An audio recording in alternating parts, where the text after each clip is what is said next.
Halo sahabat, Assalamualaikum. Apa kabar? Semoga sehat selalu dan senantiasa berbahagia. Terima kasih sudah subscribe dan selalu setia menyimak video-video SLMT TV.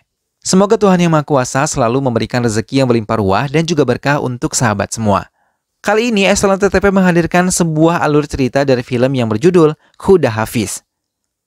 Film ini menceritakan tentang perjuangan seorang ayah yang memperjuangkan keadilan untuk kematian putrinya yang telah dilecehkan oleh mafia besar hingga membuka peluang-peluang baru untuk menangkap dan menghancurkan dinasti kekuasaan mafia tersebut. Baiklah sahabat, tanpa perlu berlama lagi, langsung saja kita simak. Ini dia alur cerita film selengkapnya.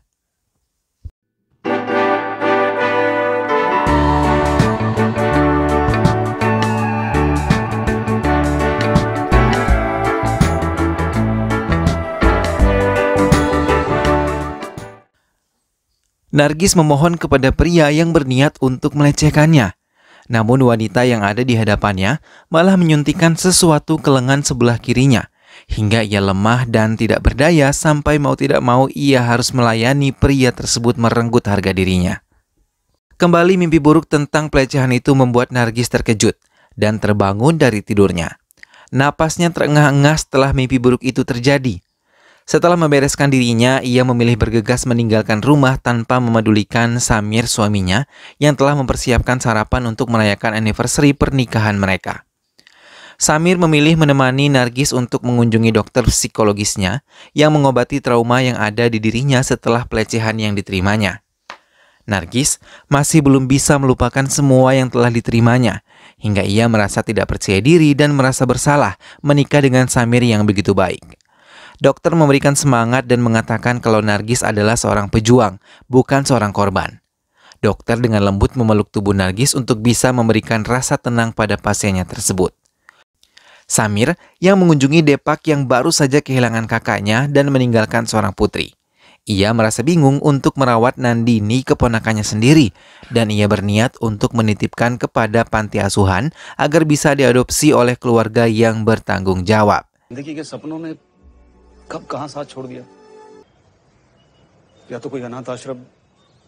Samir terdiam dan berniat untuk merawatnya selama seminggu dengan tujuan ia bisa membuat Nargis tersenyum kembali.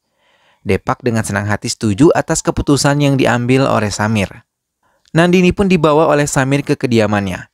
Hingga saat Samir mengatakan kalau Depak akan membawa Nandini ke keluarga baru Nandini, Nargis mengutarakan keinginannya untuk bisa mengadopsi Nandini menjadi putri mereka. Dengan senang hati, Samir menerima keputusan Nargis dan langsung mengurus semua dokumen yang diperlukan oleh Nandini sebagai keluarga baru mereka dan menguatkan posisi Nandini di hadapan hukum. Semenjak kehadiran Nandini, Nargis bisa kembali tersenyum dan rumah mereka pun selalu dihiasi dengan canda tawa ketiganya. Hingga hubungan Nargis dan Samir pun kembali semakin membaik. April 2011. Nandini bersama Sema tengah menunggu becak langganan mereka. Tapi karena becak tersebut belum tiba, Sema mengajak Nandini untuk membeli es krim. Nandini pun menyetujuinya.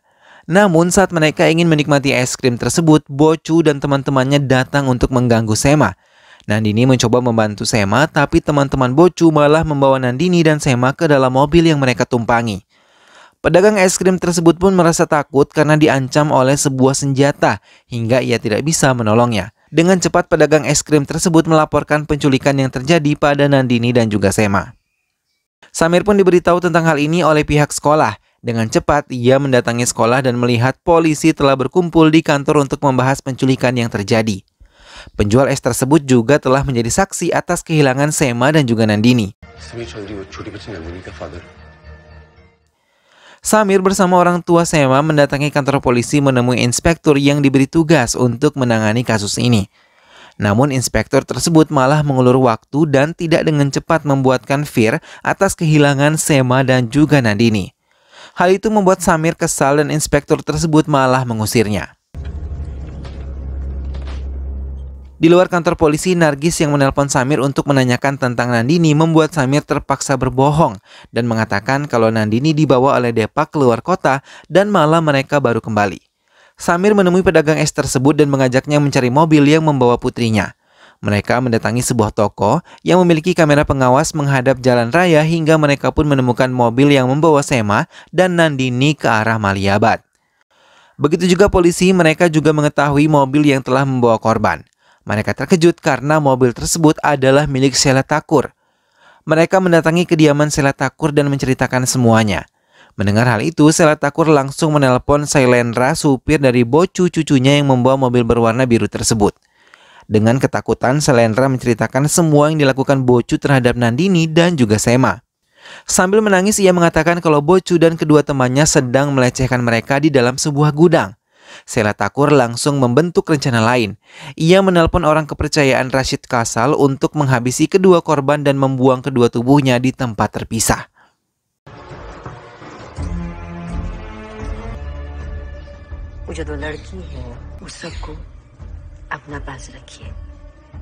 Samir yang masih mencari keberadaan putrinya bersama penjual es terkejut ketika melihat kepulan asap.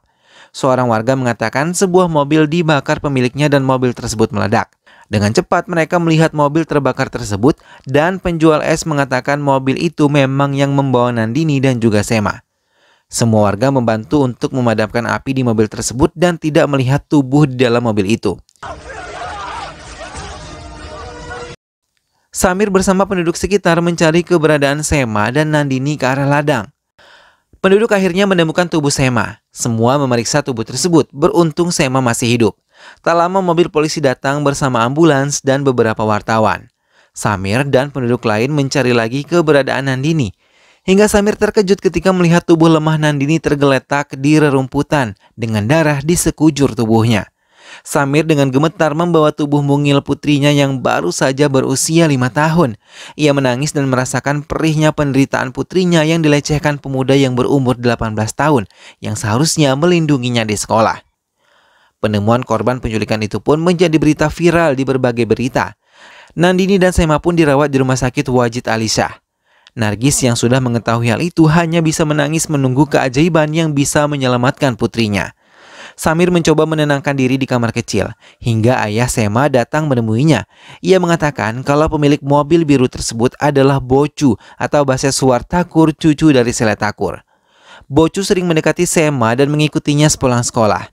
Ayah Sema sering mengadukan kepada pihak sekolah, tapi pihak sekolah takut untuk menangani hal ini, karena tahu Bocu adalah cucu dari Sheila Thakur. Ia juga menjelaskan siapa Sheila Thakur. Setelah mendapatkan penjelasan itu, Samir mendengar suara Nargis menangis. Dengan cepat, ia mendekati dokter dan Nargis. Dokter mengatakan kalau Nandini tidak bisa diselamatkan, sementara Sema masih dirawat di ruang ICU. Nargis menangis dan memukul ke Samir sebagai rasa kesalnya karena ia menerima kenyataan yang sangat menyakitkan. Samir memeluk erat Nargis dan menangis bersama karena ia pun merasa kehilangan putri yang sangat ia cintai. Kematian Nandini membuat Samir dan Nargis terpukul. Bahkan Nargis dengan langkah pasti meninggalkan Samir. Ia mengatakan tidak akan menerima Samir sebelum ia bisa memberikan hukuman yang setimpal bagi pelaku pelecehan putrinya. Samir mencoba menahan kepergian istrinya, tapi Nargis tetap dengan pasti melangkah dan meninggalkan Samir. Setelah kepergian Nargis, Samir mulai merencanakan mencari pelaku pelecehan putrinya. Ia mengikuti inspektur hingga ke kediamannya dan dengan cepat memukulinya sambil menekan untuk memberitahu keberadaan Bocu. Tapi inspektur yang bisa melepaskan pukulan Samir malah mengatakan kalau ia harus melupakan kematian putrinya karena Sheila Thakur adalah penguasa dari berbagai elemen kejahatan. Mendengar hal itu, kemarahan Samir tidak dapat dibendung lagi. Ia memukuli inspektur tersebut dengan membabi buta hingga pukulannya terhenti ketika anggota polisi datang dan melerai mereka. Hingga Samir dihukum 60 hari penjara sesuai dengan keputusan pengadilan.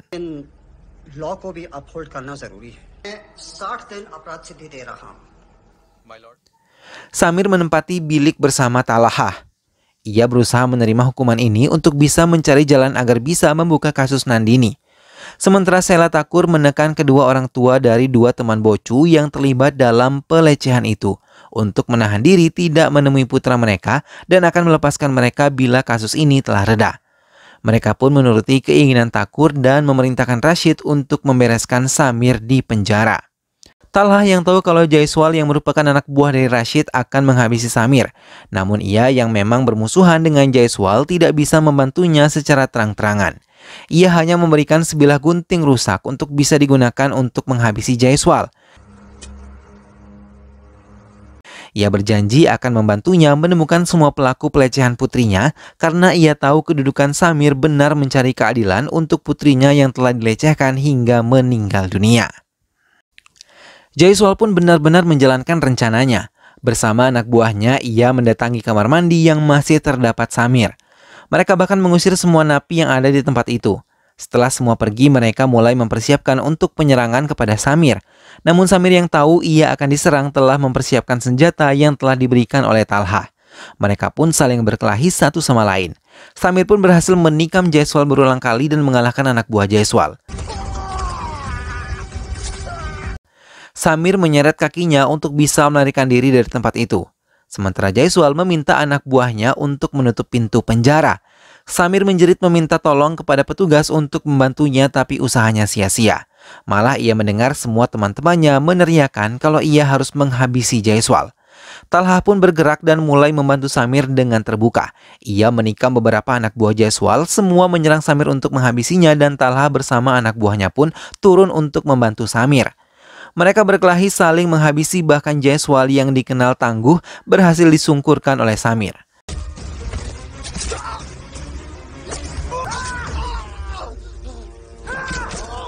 Di tengah hujan deras, Samir mendekati Jaiswal dan langsung menikam lehernya hingga ia tewas.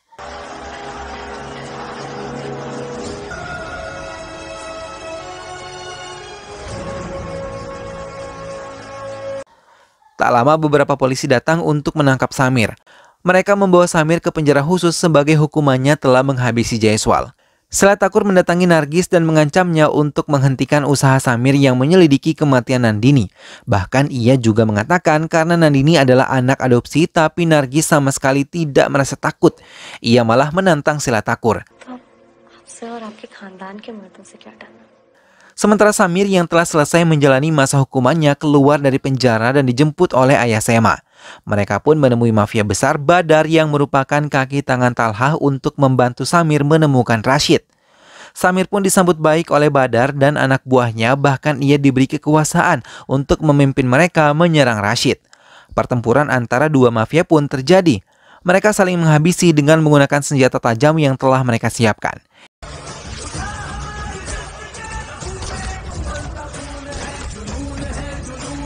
Hingga Samir akhirnya menghadapi Rashid. Tanpa mengenal ampun, Samir menikam di bagian dada dan di bagian leher Rashid hingga ia tewas di hadapan sisa anak buahnya yang masih hidup.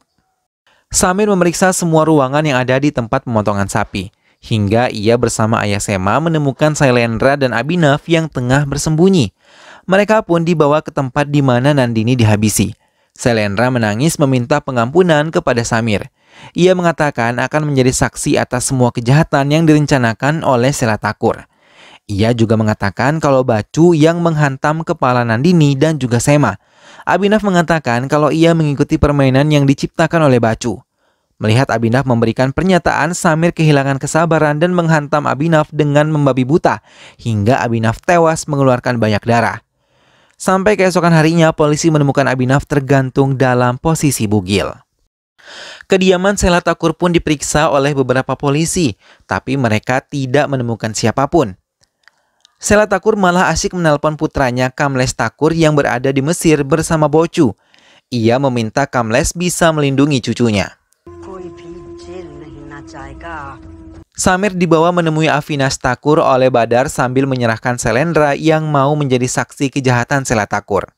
Avinash memberikan data-data tentang Kamles Takur yang disembunyikan di Mesir, dan bila ia bergerak di bawah kepolisian maka ia akan menemukan banyak kesulitan dan memakan banyak waktu. Tapi bila ia mengirim Samir ke Mesir, semua akan berjalan lancar dan tidak memiliki keterbatasan. Avinash Takur mempercayai Samir bisa melakukan hal itu karena ia adalah seorang ayah dari seorang putri hingga ia tahu bagaimana perasaan Samir. Samir membuat keputusan untuk datang ke Mesir dan meminta ayah Sema untuk ikut bersamanya. Tanpa ia duga, Nargis datang menemuinya dan meminta Samir untuk tidak pergi. Namun keputusan Samir telah bulat dan akan menemukan Bocu bersama ayahnya di Mesir. Setiba di Mesir, mereka langsung menuju pasar senjata. Mereka juga meminta salah satu penjual senjata untuk bisa menjadi bagian dari mereka untuk mencari Kamles Takur. Samir juga meminta Hasnain bisa menyelidiki tentang Kamles Takur. Hasnain meminta waktu 24 jam untuk bisa memberikan laporan. Namun tidak sampai 24 jam, Hasnain telah memberikan laporan keberadaan Kamles Thakur yang telah dijaga ketat oleh mafia besar di Mesir, Tabis Haji. Mereka juga menjaga dengan ketat Bocu. Samir merasa kesal saat melihat Bocu yang selama ini ia cari. Samir merencanakan kalau akan menyerang kediaman Kamles Thakur pada pagi hari. Samir dan yang lain telah menyusun rencana dengan baik. Samir menyelinap ke kediaman Kamles Thakur dan berhasil melumpuhkan satu penjaga hingga membuat Bocu terbangun dari tidurnya. Penjaga lain pun langsung menyerang Samir dan Hasnain yang juga telah masuk ke kediaman Kamles Thakur. Mereka berkelahi satu sama lain dan saling menyerang. Beberapa anak buah Kamles Thakur berhasil melukai Samir dengan beberapa tikaman di tubuhnya.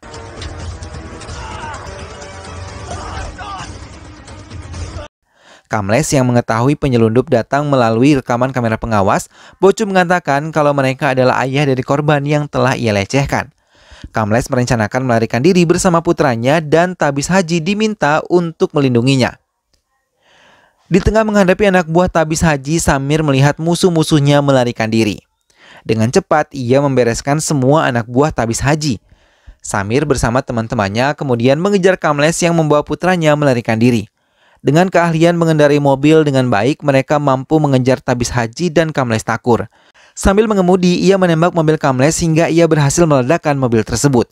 Beruntung, Bocu tidak terkena ledakan itu. Samir menarik tubuh Bocu dan ia menekan alat kelamin Bocu dengan kuat sebagai balasan telah melecehkan putrinya. Bocu hanya bisa mengerang kesakitan, tapi bukannya berhenti, Samir malah semakin menggila. Ia bahkan menendangi alat kelamin Bocu hingga akhirnya Kamles mampu menyelamatkan putranya. Ia meminta putranya berlari sementara dirinya berusaha menghadapi Samir. Mereka pun berkelahi, tapi dengan mudah Samir melumpuhkan Kamles dan mengejar Bocu kembali. Setelah mendapatkannya, dengan cepat Samir menikam tepat di jantung Bocu menggunakan pisau kecil yang ia bawa, hingga Bocu tidak bisa lagi diselamatkan.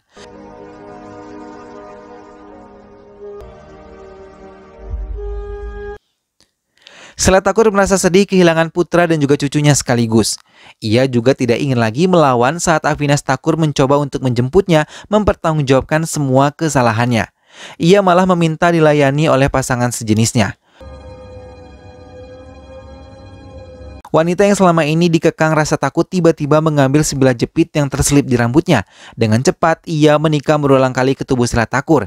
Ia telah muak menerima semua perlakuan dari Salat Thakur hingga akhirnya ia bisa menghabisinya dengan tangannya sendiri. Dan film pun selesai. Nah sahabat, itulah tadi alur cerita dari film yang berjudul Kuda Hafiz. Hukum manusia memang selalu memihak manusia yang lebih berada ya sahabat. Selama uang masih punya suara, maka keadilan akan jauh dari penegakannya. Film ini menggambarkan bagaimana hukum di suatu negara bahkan tak berdaya meringkus pelaku kejahatan yang telah menyengsarakan kehidupan seseorang. Pada akhirnya, hukum manusia hanya akan tajam ke bawah dan tumpul ke atas. Berbeda dengan hukum Tuhan yang nantinya akan sangat adil seadil-adilnya. Setiap kejahatan pasti akan mendapat balasannya walaupun tidak di dunia. Namun kelak di akhirat pasti akan dihukum dengan balasan yang paling sepadan. Mudah-mudahan sahabat semua bisa mengambil pelajaran dan inspirasi dari film ini. Mudah-mudahan sahabat semua juga terhibur setelah menyimak alur cerita film ini.